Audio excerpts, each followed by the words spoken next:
Queria que os irmãos abrissem a palavra de Deus na primeira carta de Paulo aos Coríntios, capítulo 14.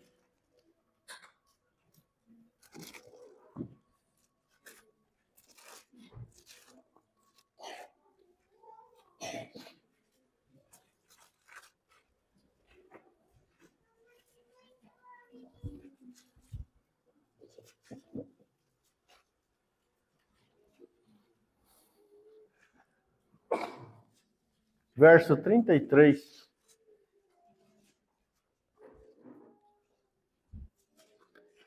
Diz assim: porque Deus não é de confusão, e sim de paz, como em todas as igrejas dos santos.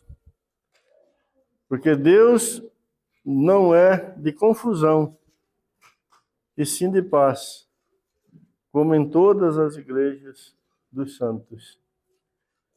Parece que tem uma versão que diz que porque Deus é Deus de ordem. Alguém tem essa versão? Hã? Deus de desordem. Não é Deus de desordem, né? Amém. Bom, nós vamos compartilhar um pouco hoje sobre esta afirmação, né, que nós temos aqui na palavra de Deus a respeito do nosso Deus. Ser um Deus de ordem é uma característica do Senhor. E isso é maravilhoso. E como nós precisamos aprender isto, né? Conhecer isto. O Deus que nós servimos é um Deus de ordem. E nunca um Deus de desordem.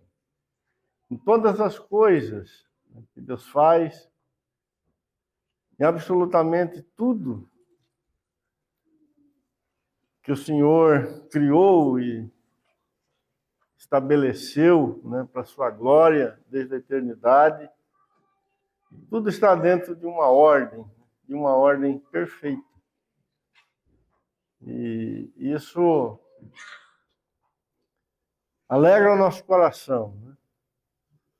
Mas também deve trazer bastante temor, né, para a nossa vida, como seus filhos, né? Quando olhamos para as Escrituras, irmãos, vemos isso com bastante clareza, né? Porque esta ordem de Deus, ou esse Deus de ordem, está de Gênesis a Apocalipse, né? Deus se revelou de forma completa em todas as épocas, né? Em todas as gerações. Ele se mostrou realmente como um Deus de ordem, né? E nós vemos isto já na criação, né? Se você prestar atenção em Gênesis, capítulo 1, se você ler do versículo 1 até o 31, que narra, que conta, né, Deus criando os céus e a terra, um elemento que predomina, né, a criação é a ordem, né? A ordem em todos os sentidos. Deus não criou as coisas assim de qualquer jeito. Ele não mandou as coisas aparecerem depois. E agora, o que eu faço com tudo isso, né? Onde que eu vou colocar essas coisas? Como que elas vão funcionar? Por que elas vão existir, né? Muito pelo contrário. Tudo foi determinado, né? Pensado por Deus com perfeição. Até porque havia uma grande desordem, né? A criação não é outra coisa senão Deus ordenando as coisas. A palavra de Deus diz que a terra era sem forma, né? E ela estava vazia, né? E o profeta Isaías, ele disse que Deus não criou a terra para ser um caos, né? Pelo contrário, ele criou a terra com um propósito, né? Ele fez as coisas com uma ordem. E para fazer isso, Deus teve que mudar, né, aquela situação que Gênesis coloca ali, né, naquele primeiro momento, de forma bastante contundente, né? A terra era sem forma e vazia, né? E as trevas cobriam a face do abismo, né? E o Espírito de Deus pairava sobre ela, né? Então, a própria criação, e na criação, Deus já revelou essa sua característica, né? E é maravilhoso que no final, né, Deus olhou para tudo aquilo que ele havia feito, né? E ele disse que era muito bom, né? Muito bom, né? Então, se tem uma coisa que Deus ama, é a ordem, porque isso procede dele, né? E o contrário disso também é verdadeiro. A desordem nunca procede de Deus, né? E nessa carta aos Coríntios, Paulo está exortando os irmãos exatamente sobre essa questão, né? Eles estavam, de uma certa forma, com uma boa dose de desordem, né, ali na igreja, né?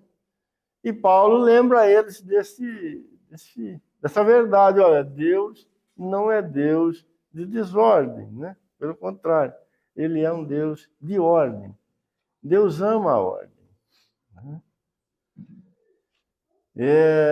Você nunca se perguntou por que a beleza te chama atenção? Porque a beleza ela é desejada, né, por nossos corações, por nossas almas, né?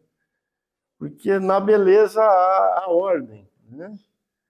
E isso procede de Deus, né? Deus criou as coisas com muita beleza. Sabemos que o pecado arruinou, né, todas as coisas, mas num primeiro momento a criação não havia nela, né, espinhos e abrolhos, né? E com certeza ela era muito mais bela, né, do que nós conseguimos ver hoje. E o próprio Deus disse que aquilo era muito bom. Era muito bom. Mas eu queria ler aí em Gênesis 1, do verso 26 ao 31, uma parte. Esse texto é longo, nós vamos só ler algum versículo.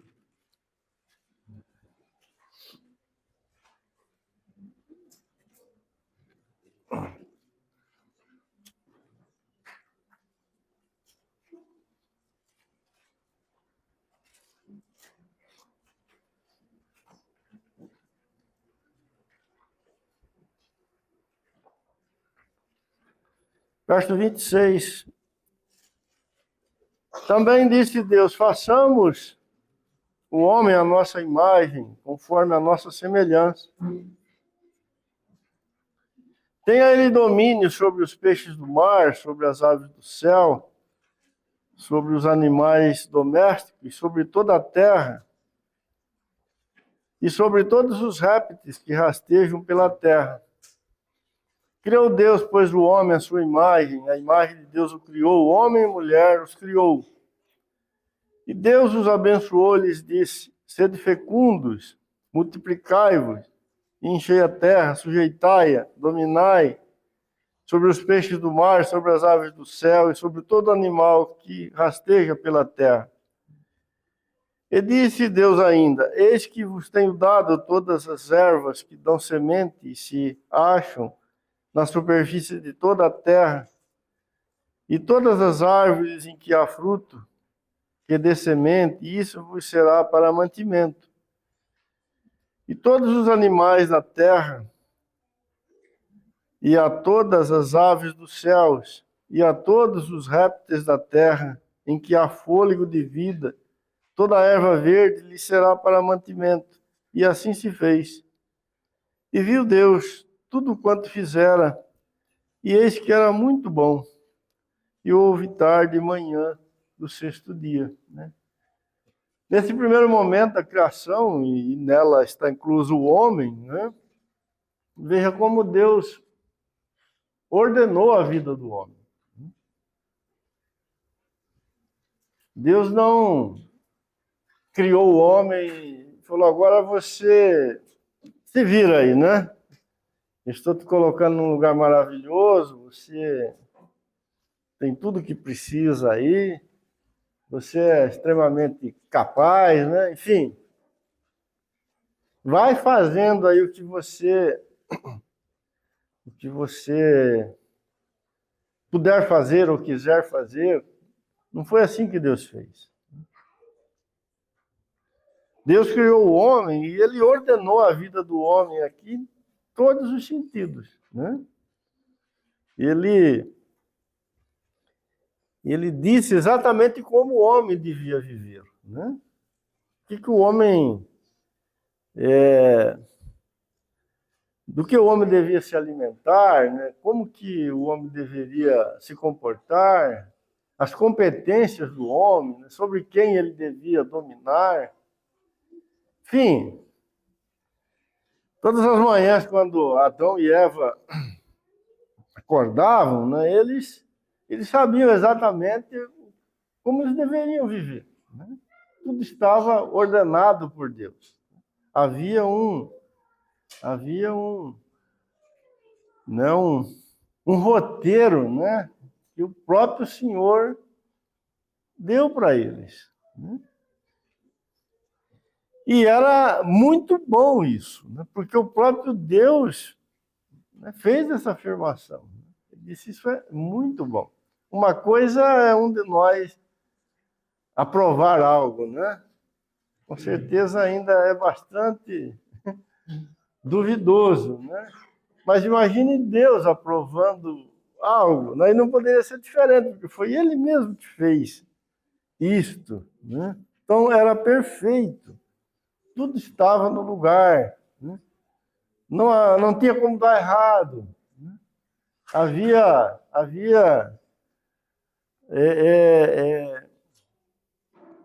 havia perfeição, né, em tudo aquilo. E Isaías, no capítulo 45,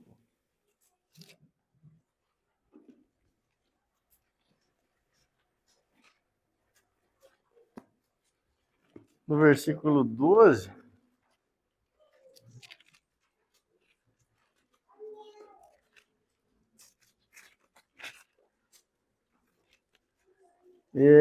ele fala algo bastante interessante. Isaías 45, 12.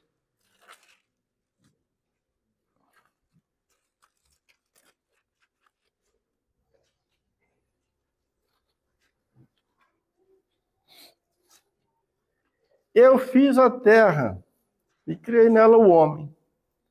As minhas mãos estenderam os céus, e a todos os seus exércitos dei as minhas ordens. Né? Então Deus não só fez isso com o homem aqui na terra, né? Deus fez isso também nos céus. A criação celestial, ela precede, né, a criação do homem. Né? Nós sabemos que o homem foi criado depois, né, dos anjos e dos seres espirituais, né, e dos céus, enfim, de tudo aquilo que pertence, né, às coisas celestiais. Isaías, inspirado, escrevendo a inspiração do Espírito de Deus, né, ele fala isso, né? Deus revela isso.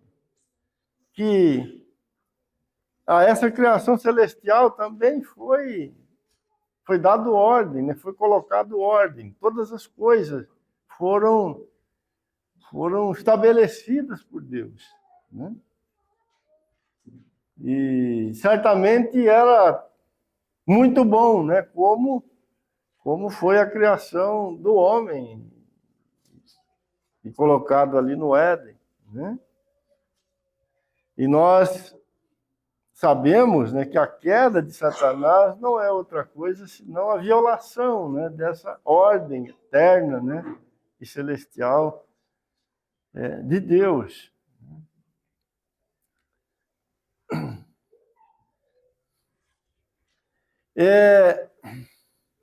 Mas quando o pecado, irmãos, ele entra no mundo, né, ele traz consigo a desordem. Eu não sei quantas vezes você já, talvez um pouco cansado, um pouco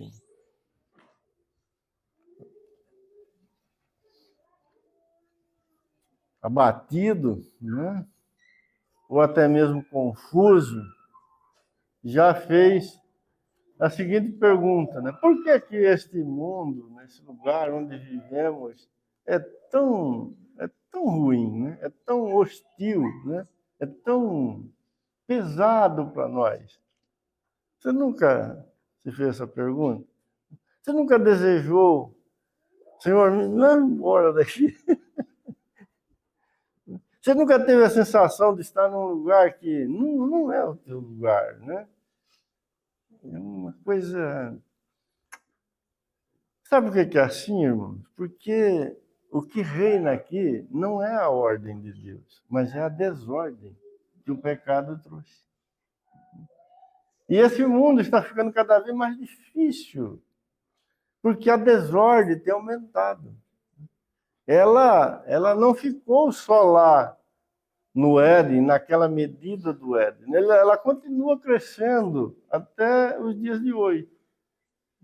E o Senhor Jesus disse que o pecado ele iria se tornar mais volumoso, né, nos últimos dias. Então nós estamos vivendo um tempo que nunca houve tanta desordem como há em nossos dias. Ou seja, há algo que reina neste mundo que é totalmente contrário àquilo que Deus disse que era bom. E que foi dado para o homem ali no Éden, né, para ele viver.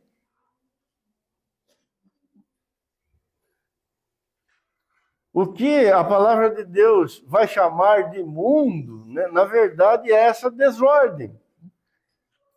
Aquilo que João, né, disse que é dominado, né, pela concupiscência da carne, dos olhos, enfim, é essa desordem.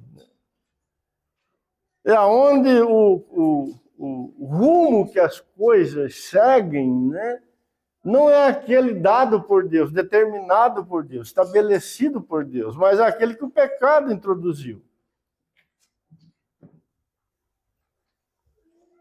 Quando Paulo fala ali em Efésios 2, então o Valdir leu esse texto na semana passada, né? E diz que nós andamos, né, segundo o curso desse mundo, que nós vivemos fazendo a vontade, né, do príncipe das trevas, né, que nós vivemos fazendo a vontade da carne, dos pensamentos, e éramos, por natureza, filhos da ira. Paulo não está falando de outra coisa, senão dessa desordem. Nós fomos conquistados por essa desordem. Fomos dominados por ela. Ela passou a fazer parte da nossa natureza como pecadores.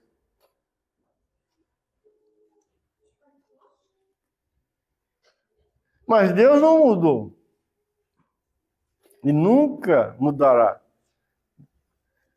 Ele sempre será esse Deus de ordem.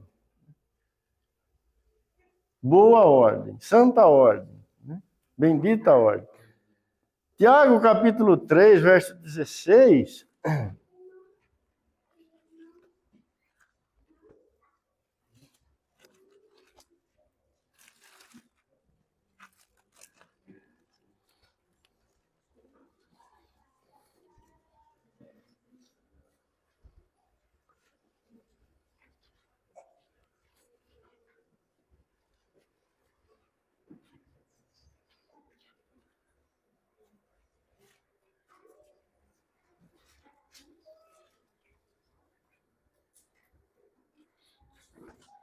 Vamos ler do verso 13 até o 16.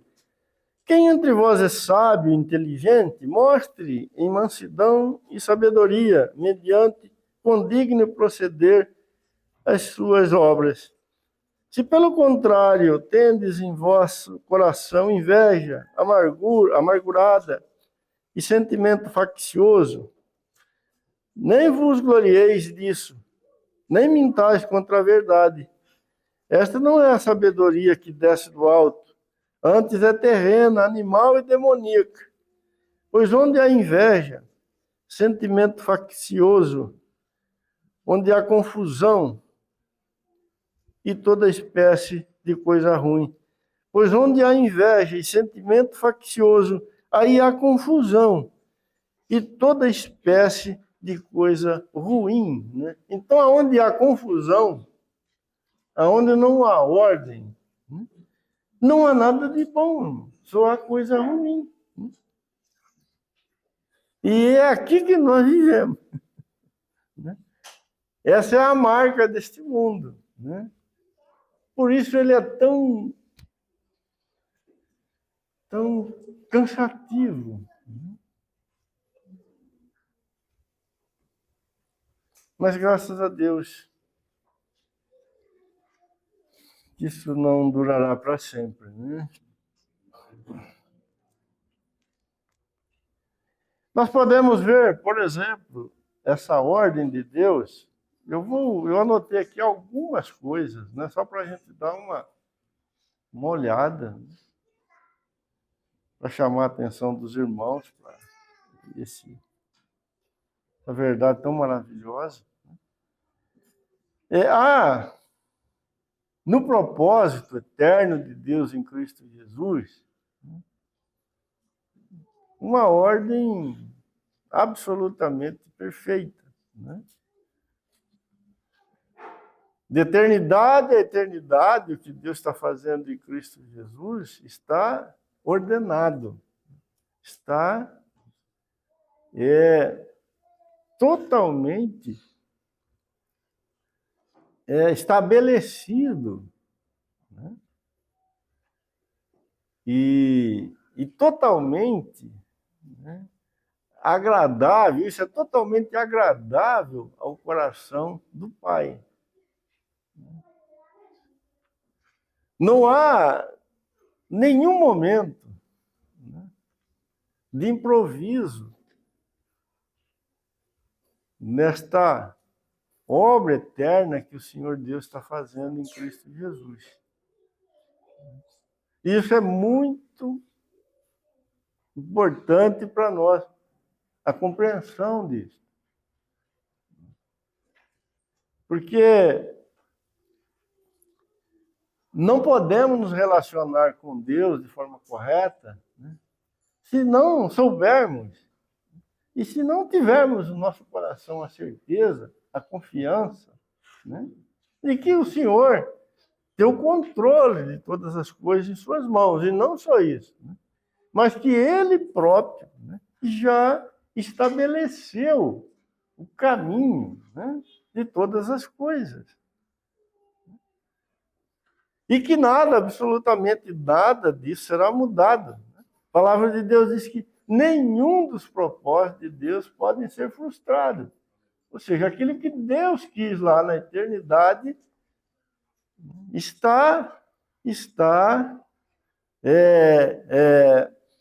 garantido, né, por Ele mesmo, por sua palavra, que será realizado. Né? E ninguém, absolutamente ninguém pode mudar isso. Nós somos chamados para concordar com Deus nisso, né? Para nos submetermos a Deus nessas coisas eternas, né, que Ele está fazendo em Cristo Jesus. Porque isso muda completamente o nosso relacionamento com Ele, né? Isso vai impactar na maneira como nós oramos a Deus e como nós servimos a Deus. Eu queria que você abrisse em 1 Coríntios, capítulo 15, versículo 23.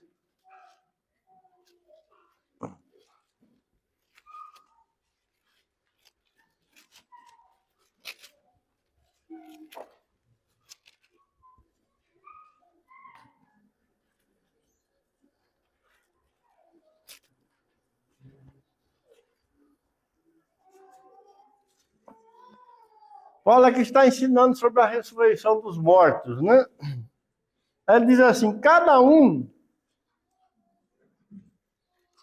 porém, por sua própria ordem, Cristo, as primícias, depois, os que são de Cristo, na sua vinda.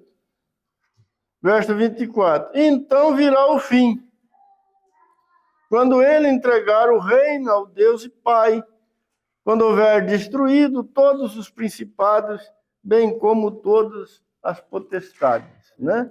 Só um recorte aqui, né? Só uma janela.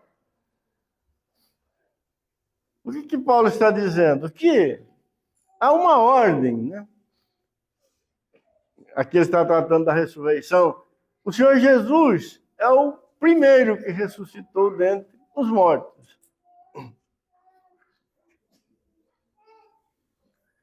Nenhum homem ressuscitou antes de Cristo. Ele é o primogênito dentre os mortos. Os demais salvos, né? Os demais santos, os demais filhos de Deus vão ressuscitar depois dele. E Paulo diz aqui, no dia da sua vinda. Não é isso? E depois? Aí virá o fim. E depois do fim, aí ele vai entregar o reino para o Pai. Então vocês percebem que há uma sequência, né? Há uma ordem.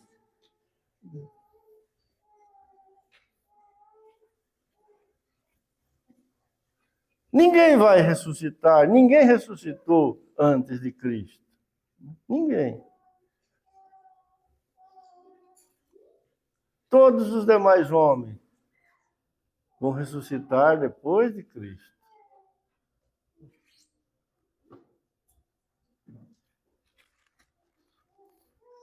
Gálatas, capítulo 4, verso 4.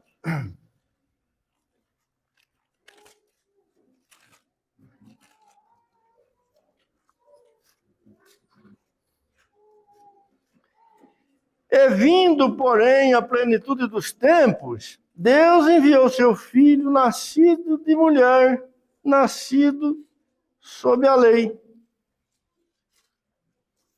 Chegando à plenitude dos tempos,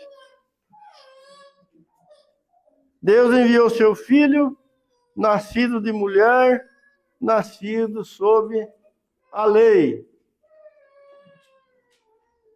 Jesus não nasceu antes que Deus desse a lei, né, para o povo de Israel.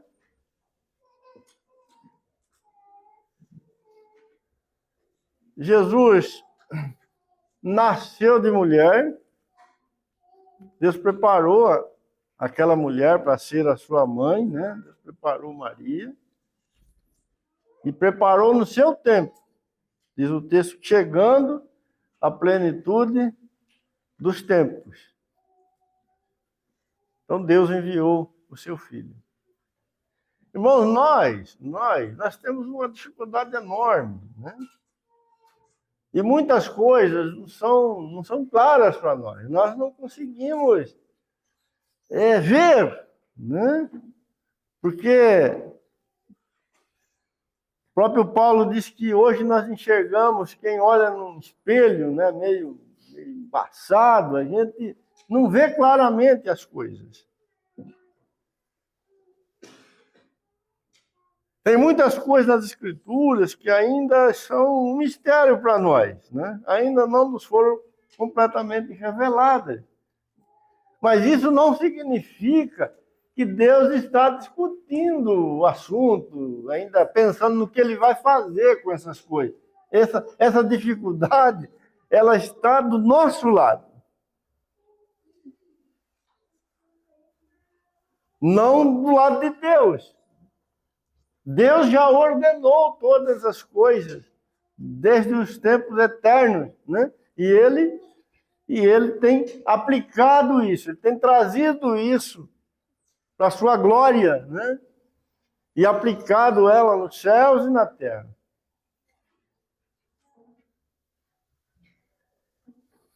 Por que eu estou falando isso? Porque o que vai acontecer daqui para frente não é o que nós achamos. Eu posso ler as Escrituras, né, e achar, entender, né, que determinado evento que a palavra de Deus diz que vai ocorrer será de um jeito. Né? E o Celso pode ler e por algum motivo lá ele diz, não, parece que é diferente. Mas não somos nós que determinamos isso. Né? Quem estabeleceu todas as coisas foi Deus, a ordem é dele, e é essa que vai se cumprir. Israel tinha algumas expectativas, né?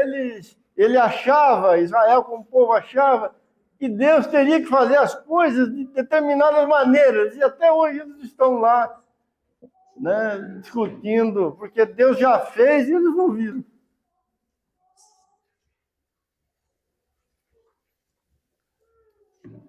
Então a ordem de Deus para todas as coisas, ela é maravilhosa.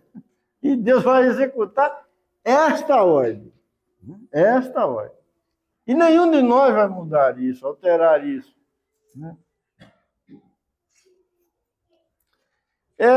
Em Romanos capítulo 8, quase no final do capítulo,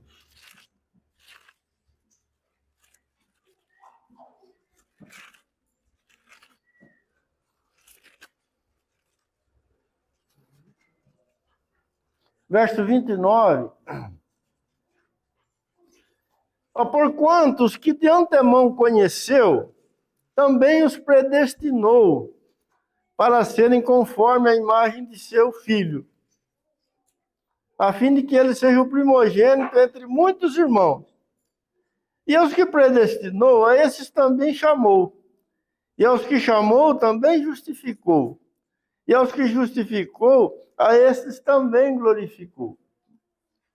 Veja que essa é a ordem de Deus no que diz respeito à salvação dos seus filhos. Isso aqui nunca é invertido. Deus nunca vai glorificar alguém depois que vai chamar, não. Ele chama primeiro. E Deus nunca chama aquele que ele não predestinou lá na eternidade. E ele nunca justifica aquele que primeiro ele não chamou. Porque esta é a ordem de Deus. É a maneira como Deus salva os seus filhos. Se você está em Cristo, Deus está aplicando esta ordem aqui em você. E ele já cumpriu algumas etapas, né?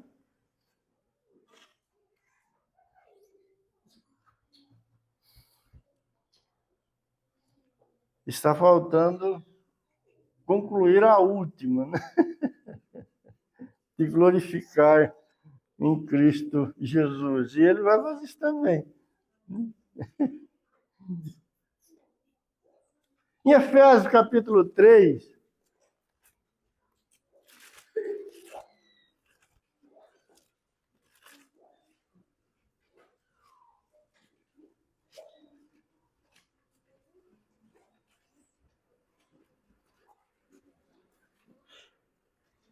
verso 4.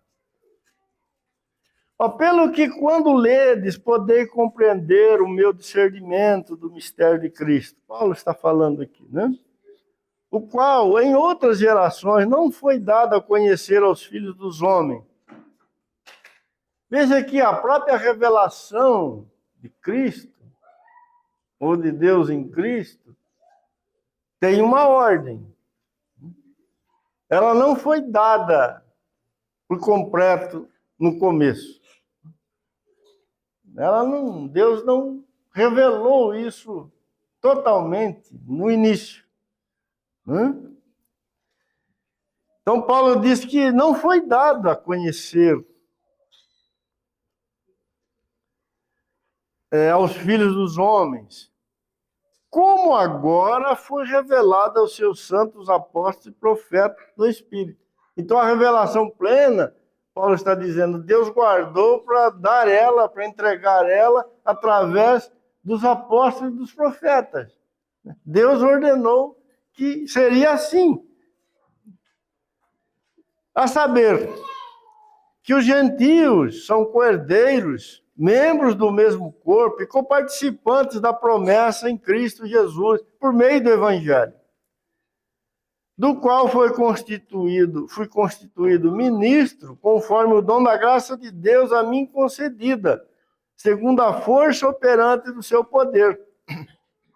A mim, o menor de todos os santos, me foi dada esta graça de pregar aos gentios o evangelho das insondáveis riquezas de Cristo e manifestar qual seja a dispensação do mistério desde os séculos, oculto em Deus que criou todas as coisas, para que pela igreja a multiforme sabedoria de Deus se torne conhecida agora dos principados e potestades nos lugares celestiais em Cristo Jesus.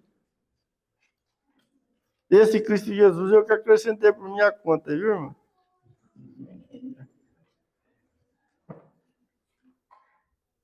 Veja que coisa maravilhosa. Paulo diz, agora chegou o tempo que Deus revela de forma completa o seu propósito em Cristo Jesus. E através da igreja, essa revelação chegará até os céus e os principados e potestades nos lugares celestiais. Isso está nesta ordem eterna de Deus. Embora os homens não soubessem, ou ficaram sem saber isso por muitos anos, por muitos séculos, mas Deus não. Deus havia traçado esse caminho, né, para todas as coisas. O autor de Hebreus, no capítulo 1, ele reforça isso, né?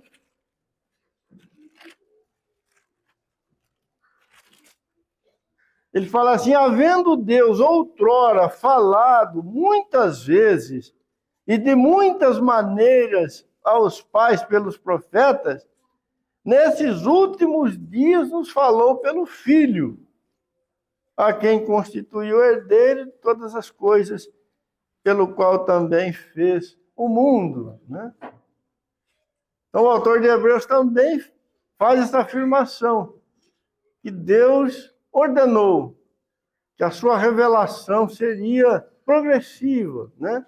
Ela iria sendo aumentada na medida em que o tempo fosse passando, né? Ou seja, há uma ordem de Deus nisto. Por mais que Abraão, por mais que Jacó, por mais que Isaac oraram e buscaram a Deus, né? Por mais que os patriarcas desejaram conhecer o Senhor, eles nunca conheceram a totalidade do propósito de Deus, porque isso estava reservado para mais para frente. Não era para aquele tempo. Não era para aquela hora. Né? Há um ordenamento de Deus. Há um caminho traçado por Deus. De que é bom. E é para a glória dele.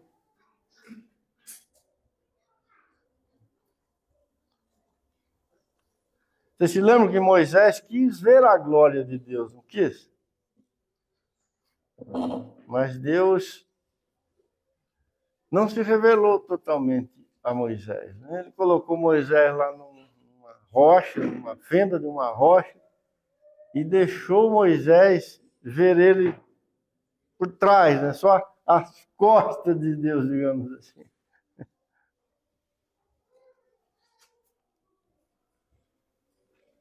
Mas Paulo vai dizer que agora,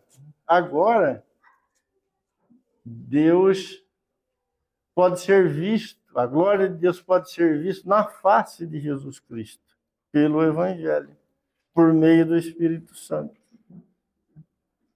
Então, por mais que Moisés quis ver a glória de Deus, ele não pôde ver naquele momento, porque isso estava reservado para mais para frente,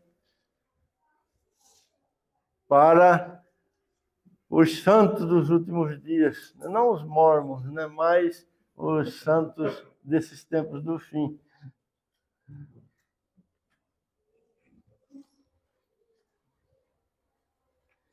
Quando olhamos para a igreja, irmão, nós vemos essa ordem de Deus assim, de forma minuciosa, né? Como Deus ordenou as coisas na igreja.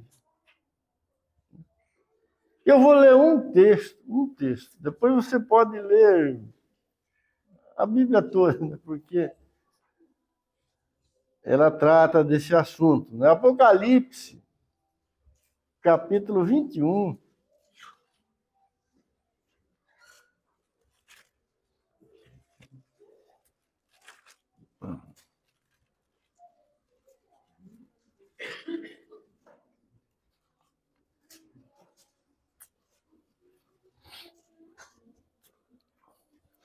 João aqui está vendo a igreja, né? Cristo e seu povo, ou a casa de Deus, né? Cristo e seu povo, na glória, na eternidade. E veja como a sua visão é cheia de detalhes, né? E ele descreve ela numa linguagem que a gente pudesse compreender, né? Ele diz assim: vi novo céu e nova terra, pois o primeiro céu e a primeira terra passaram e o mar já não existe. Também vi a cidade santa, a nova Jerusalém, que descia do céu da parte de Deus, ataviada como noiva, adornada para o seu esposo. Então ouvi grande voz vinda do trono, dizendo: eis o tabernáculo de Deus com os homens. Deus habitará com eles. Eles serão povo de Deus, e Deus mesmo estará com eles. E lhes enxugará dos olhos toda lágrima, e a morte já não existirá, nem haverá luto, nem pranto, nem dor, porque as primeiras coisas passaram. E aquele que está sentado no trono disse: eis que faço nova todas as coisas. E acrescentou: escreve, porque esta palavra é fiel e verdadeira. E disse-me ainda: tudo está feito. Eu sou o Alfa e o Ômega, o princípio e o fim. Eu, a quem tem sede, darei de graça da fonte da água da vida. E o vencedor herdará todas as coisas. E eu lhe serei Deus, e ele será filho. Quanto, porém, aos covardes, aos incrédulos, aos abomináveis, aos assassinos, aos impuros, aos feiticeiros, aos idólatras, e a todos os mentirosos, a parte que lhe cabe será no lago que arde em fogo e enxofre, a saber, a segunda morte. Então veio um dos 7 anjos, que tem as 7 taças cheias dos últimos 7 flagelos, e falou comigo, dizendo: vem, mostrar-te-ei a noiva, a esposa do Cordeiro. Me transportou em espírito até uma grande e elevada montanha, e mostrou-me a santa cidade, Jerusalém, que descia do céu da parte de Deus, a qual tem a glória de Deus, e o seu fulgor era semelhante a uma pedra preciosíssima, como pedra de jaspe cristalina. Tinha grande e alta muralha, 12 portas, e junto às portas 12 anjos, e sobre elas nomes escritos, que são o nome das 12 tribos dos filhos de Israel. 3 portas se achavam a leste, 3 a norte, 3 ao sul e 3 a oeste. A muralha da cidade tinha 12 fundamentos, e estavam estes 12 nomes dos 12 apóstolos do Cordeiro. E aquele que falava comigo tinha por medida uma vara de ouro para medir a cidade, as suas portas e a sua muralha. A cidade era quadrada, aliás, a cidade era quadrangular, de comprimento e largura iguais, e mediu a cidade com a vara até 12.000 estádios, e o seu comprimento e largura e altura são iguais. Mediu também a sua muralha, 144 côvades, medida de homem, isto é, de anjo. A estrutura da muralha era de jaspe. Também a cidade é de ouro puro, semelhante ao vidro límpido. Os fundamentos da muralha da cidade estão adornados com toda espécie de pedras preciosas. O primeiro fundamento é de jaspe, o segundo de safira, o terceiro de calcedônia, o quarto de esmeralda, o quinto de sardônio, o sexto de sárdio, o sétimo de crisólito, o oitavo de berilo, o nono de topázio e o décimo de crisópraso, olha, ou um décimo de jacinto e o duodécimo de ametista. As 12 portas são 12 pérolas, cada uma dessas portas é uma só pérola. A praça da cidade é de ouro puro, como vidro transparente. Nela não vi santuário, porque o seu santuário é o Senhor, o Deus Todo-Poderoso e o Cordeiro. A cidade não precisa nem de sol, nem de lua, para lhe darem claridade, pois a glória de Deus a iluminou, e o Cordeiro é a sua lâmpada. Até aí, irmão. Veja a riqueza de detalhes, né? Isso é uma figura, né? É uma sombra da realidade, mas foi desta maneira que João descreveu a sua visão, a visão da igreja. Em todos esses detalhes. Deus ordenou todas as coisas. Ele sabe que tudo aqui está no seu lugar. Né? Tudo tem sua medida, tem sua beleza. Né?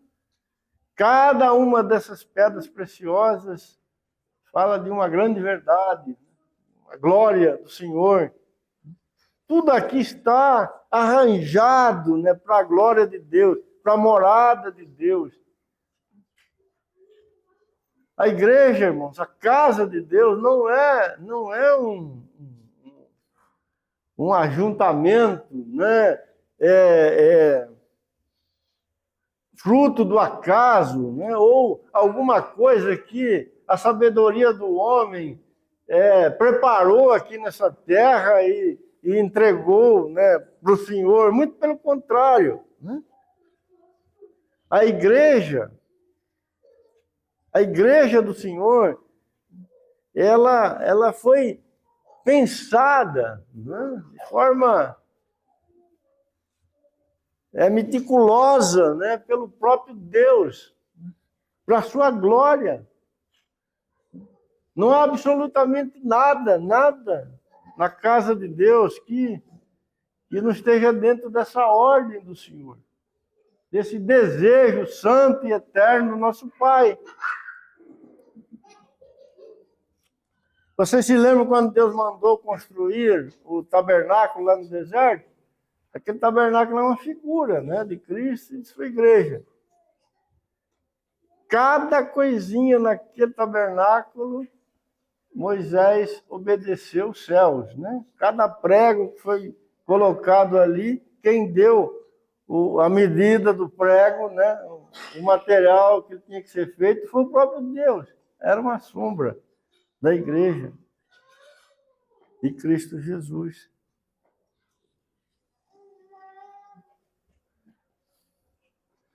Se isso aqui, irmãos, estivesse nas nossas mãos, essa Jerusalém nunca seria desse jeito. A gente teria colocado umas 200 portas, janelas, já teria feito mudança de tudo quanto é forma. Não é verdade? Certamente não seria o nome dos 12 apóstolos que estariam lá, mas o nosso. Né? E muitas outras coisas. Né? Mas não é nada disso que vai estar lá. Vai estar aquilo que o Senhor ordenou.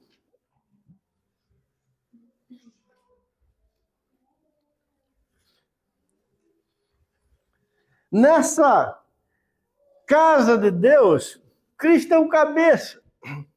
E nós somos o seu corpo.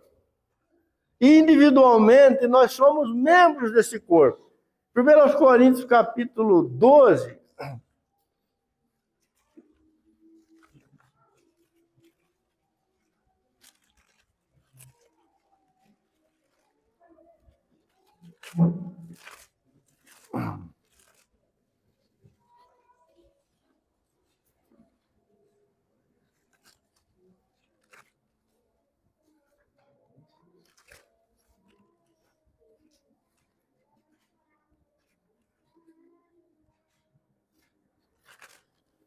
Verso 27. Ora, vós sois o corpo de Cristo, e individualmente membros deste corpo. No versículo 12, do mesmo capítulo, porque assim como o corpo é um e tem muitos membros, e todos os membros, sendo muitos, constituem um só corpo, assim também com respeito a Cristo. Então, nós somos individualmente membros do corpo de Cristo. Coletivamente, né, nós somos o corpo de Cristo. Cristo é o nosso cabeça. Essa é a ordem de Deus. Sozinho, nós não somos o corpo de Cristo. E nenhum de nós será a cabeça desse corpo. O cabeça é o Filho de Deus, eternamente. Mas eu quero chamar a atenção aqui para outra coisa. Não há nada melhor, né, para mostrar essa ordem de Deus. Estamos vendo ela aqui na sua igreja, na sua casa, do que o próprio corpo humano, né? A gente fica maravilhado como o nosso corpo funciona, não é verdade? Há uma ordem que nós não temos consciência dela, mas existe uma ordem, né, para o nosso corpo funcionar, para a gente continuar vivendo. Qualquer desordem que acontecer nessa máquina aqui, nós morremos e...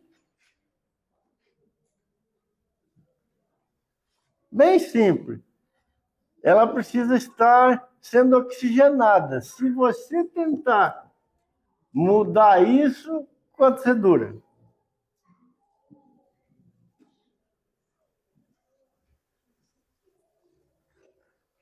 Se você tentar viver sem comer, quantos dias você aguenta?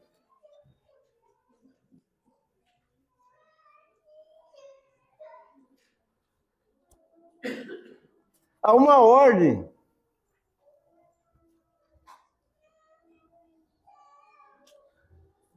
Paulo diz que nós somos o corpo de Cristo, individualmente membros do seu corpo. Somos o corpo dos filhos de Deus.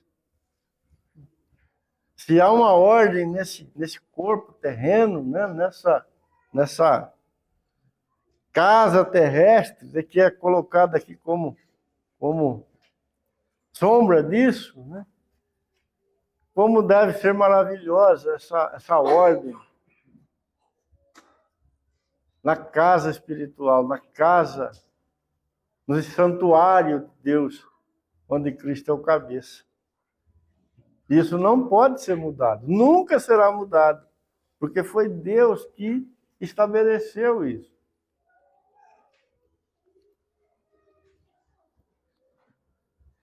Tente viver sem cabeça, para ver se consegue.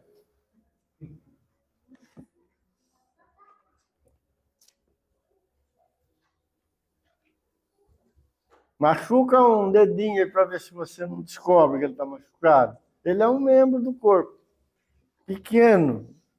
Você nem lembra que tem dedinho no pé, mas uma certa unha para você ver como que você lembra que você tem.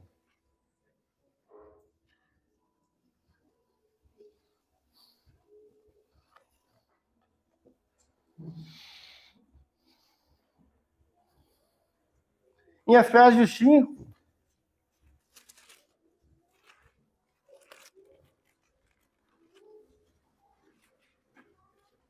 verso 29,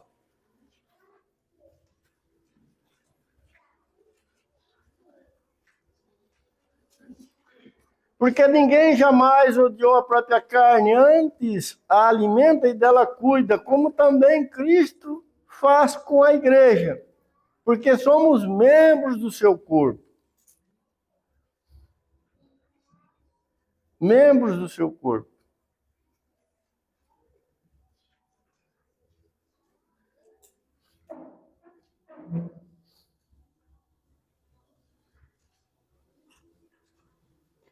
Vou ler mais uma vez, irmão. Porque ninguém jamais odiou a própria carne, antes a alimenta e dela cuida, como também Cristo faz com a igreja, porque somos membros do seu corpo. Há uma ordem natural estabelecida por Deus. Nós cuidamos do nosso corpo, da nossa carne, nós alimentamos ele. Não é possível mudar isso. Não tem como mudar isso. Aí Paulo está dizendo que o Senhor Jesus faz isso com o seu corpo também. Há essa ordem, há essa realidade em Cristo Jesus em relação à sua igreja. Não tem como e não pode ser diferente, né?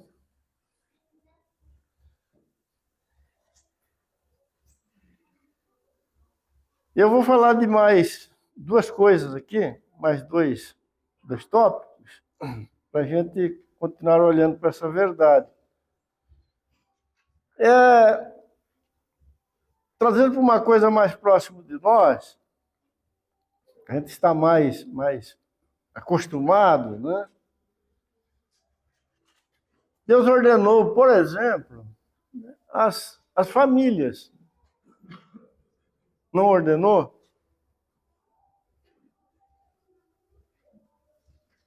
Há uma ordem de Deus para as famílias. No capítulo 11 de 1 aos Coríntios, versículo 33,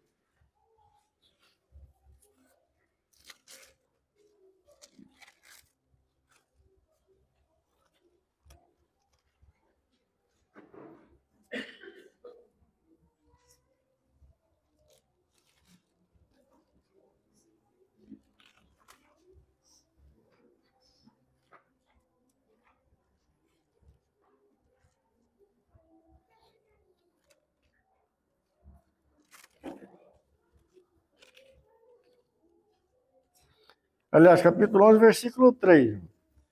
Quero, entretanto, que saibais ser Cristo o cabeça de todo homem, e o homem o cabeça da mulher, e Deus o cabeça de Cristo.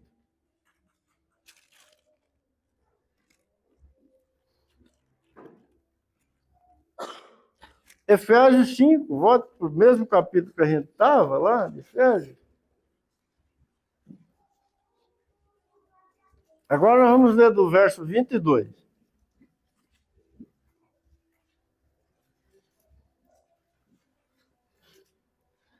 As mulheres sejam submissas a seu próprio marido, como ao Senhor.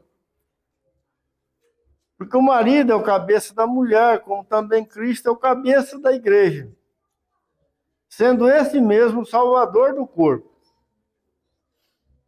Como, porém, a igreja está sujeita a Cristo, assim também as mulheres estejam em tudo submissas a seu marido. Maridos, amai vossas mulheres, como também Cristo amou a igreja, e assim mesmo se entregou por ela, para que a santificasse, tendo-a purificado por meio da lavagem de água pela palavra, para apresentar a si mesma igreja gloriosa, sem mácula e sem ruga, nem coisa semelhante, porém santa e sem defeito. Assim também os maridos devem amar a sua mulher como ao seu próprio corpo. Quem ama a esposa, a si mesmo se ama. Porque ninguém jamais odiou a própria carne. Antes, a alimenta e dela cuida, como também Cristo faz com a igreja. Porque somos membros do seu corpo. Pois deixará o homem a seu pai e a sua mãe, e se unirá à sua mulher, e se tornarão os dois numa só carne. Grande é esse mistério, mas eu me refiro a Cristo e à igreja. Não obstante, vós, cada um de per si, também ame a própria esposa, como a si mesmo, e a esposa respeite o marido. Veja, irmãos, que coisa maravilhosa, né? Há um entrelaçamento dessa ordem divina, né, aplicado por Paulo aqui no relacionamento entre a igreja e Cristo e o casal, né, marido e mulher. E Paulo diz que Deus ordenou as coisas onde Cristo é o cabeça da igreja. E sendo ele o cabeça da igreja, ele morreu por ela, e hoje ele é seu cuidador, aquele que supre e atende e satisfaz todas as necessidades do seu povo. Mas, ao mesmo tempo, né, Paulo está dizendo que o marido é o cabeça da mulher. E que ele deve amar a sua mulher como Cristo amou a igreja. E da mesma forma que a igreja está sujeita ao seu cabeça, que é Cristo, as mulheres devem estar sujeitas aos seus maridos, aos seus esposos. Essa é uma ordem, irmãos, que o próprio Deus estabeleceu.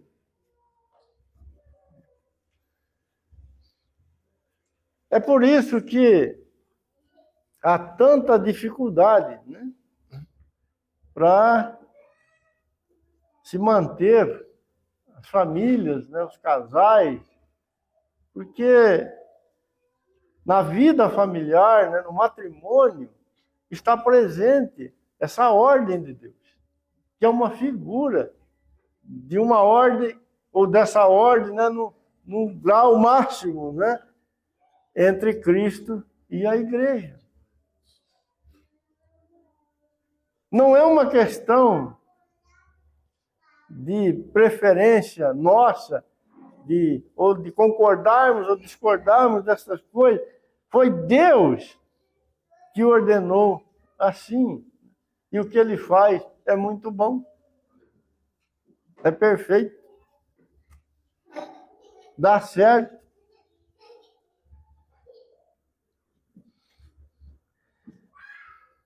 Veja que Deus deu, né, para o casal não só a posição, né, mas também o papel de cada um nessa ordem celestial.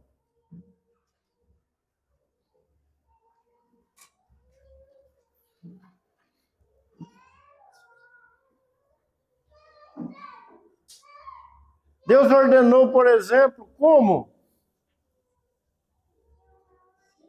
e onde devemos pregar o Evangelho.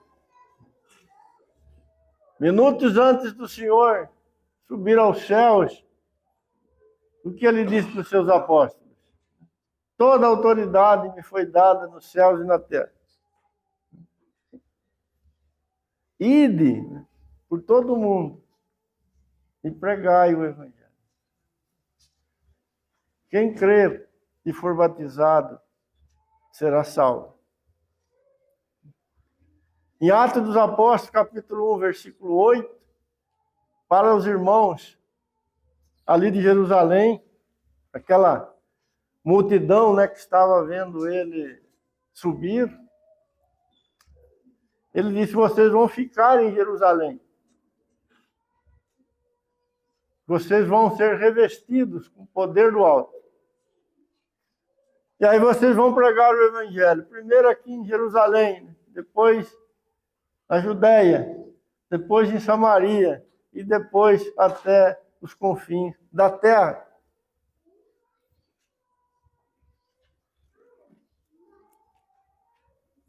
Pregar o evangelho em todo mundo não foi uma escolha da igreja, mas sim é uma ordem de Deus. Está nesse plano eterno de Deus. E o próprio Deus tem feito isto, né? Tem levado seus filhos, seus servos, por toda a terra, para que o evangelho seja pregado. Por sua graça, os que vão crendo, né, vão sendo batizados e vão sendo salvos. Né? Há uma ordem nisso.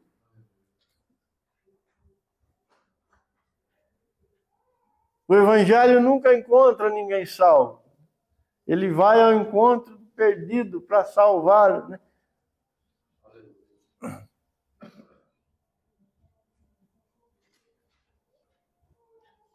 Quando o Senhor mandou os apóstolos batizar aqueles que iriam crer, ele disse: batizem eles no nome do Pai, do Filho e do Espírito Santo.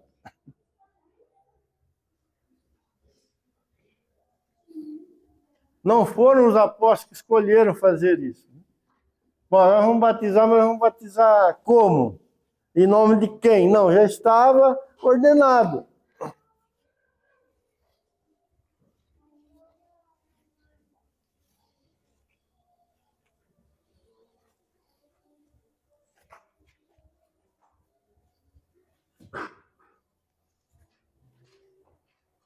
Bom, nós precisamos, como filhos de Deus, precisamos viver os nossos dias aqui nesse mundo, no nosso relacionamento com o Senhor e entre nós, irmãos em Cristo, né? Sem perdermos isso de vista.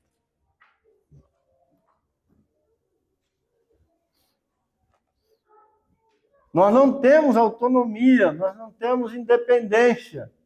Nós não fazemos a nossa vontade, nós não temos a nossa agenda, nosso cronograma. Quem ordenou todas as coisas foi o Senhor. E quem conduz isso é o próprio Deus. E nada do que é feito fora disso tem lugar na sua presença.